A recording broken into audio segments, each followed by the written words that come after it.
Bonjour à toutes et à tous, soyez les bienvenus à l'écoute d'RFI en direct de Paris, il est 18h.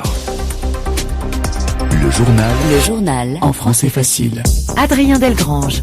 Nous sommes le vendredi 16 mai. Au sommaire de cette édition, nous sommes dans un instant au Tchad afin de comprendre pourquoi l'ancien Premier ministre, Succès Masra, a été arrêté par la police ce matin à son domicile de N'Djamena. Dans ce journal aussi, ce qui ressort de la réunion entre Russes et Ukrainiens aujourd'hui à Istanbul. Peu de choses. Emmanuel Macron, de son côté, juge inacceptable que la Russie ignore de nouveau l'appel au cessez-le-feu.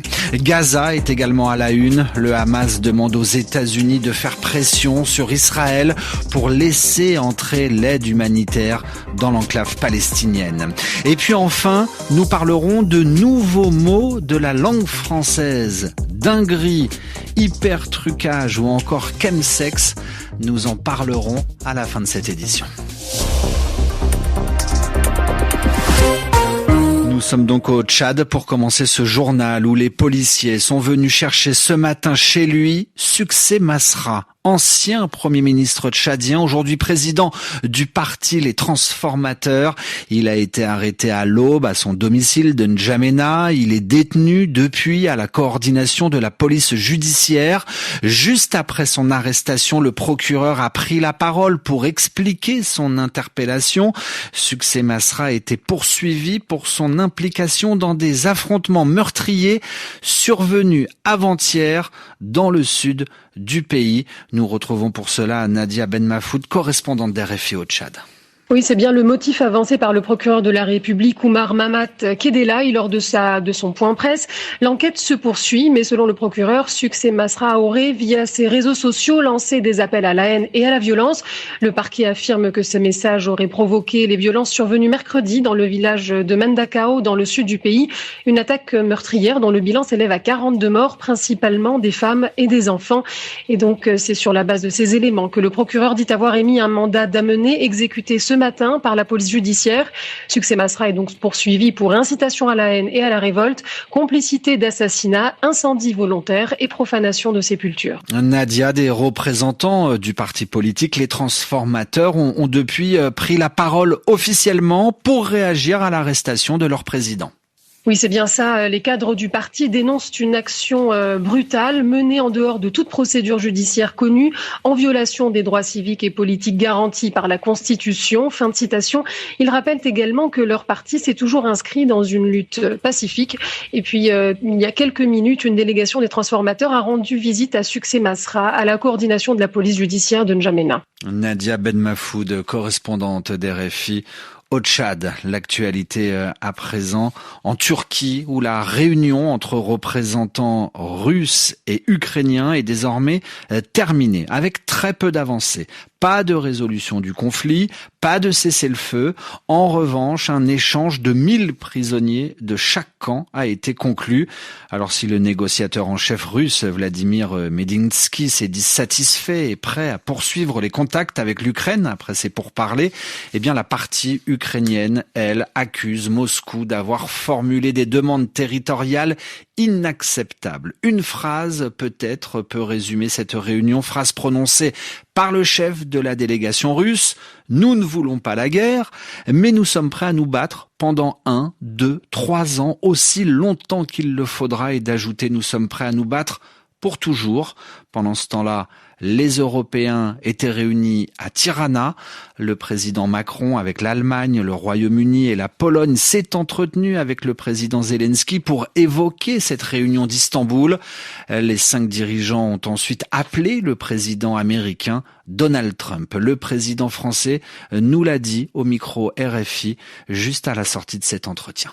Comme il y a quelques jours à Kiev, nous avons, avec le président Zelensky, fait retour des rendez-vous qui s'étaient tenus à Istanbul, où la délégation russe a décidé d'exclure la délégation américaine. Nous avons ensemble eu une discussion avec le président Trump pour d'abord considérer qu'il était inacceptable que la Russie ne réponde pas aux demandes qui ont été faites par les Américains, soutenus par l'Ukraine et les Européens. Pas de cessez-le-feu et pas de rendez-vous à un niveau décisionnel. Et donc dans ce contexte, nous allons continuer de nous coordonner avec nos partenaires européens, la coalition des volontaires et les États-Unis.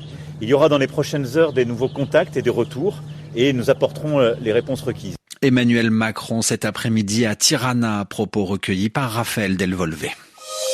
Le journal en français facile. 18h05 à Paris, le Yémen bombardé. Les rebelles houthis du Yémen font état cet après-midi de frappes israéliennes sur des ports dans la province d'Hodeïda et de Salif, qu'ils contrôlent d'ailleurs. Hier, l'armée israélienne avait appelé à évacuer 3 ports contrôlés par les houthis au Yémen, dont ceux d'Hodeïda et de Salif, utilisés selon Israël pour des activités terroristes. La guerre à Gaza, ou plus précisément dans ce journal, le blocus à Gaza imposé par Israël. Plus rien n'entre dans la bande de Gaza, pas de nourriture, pas de médicaments, pas de carburant.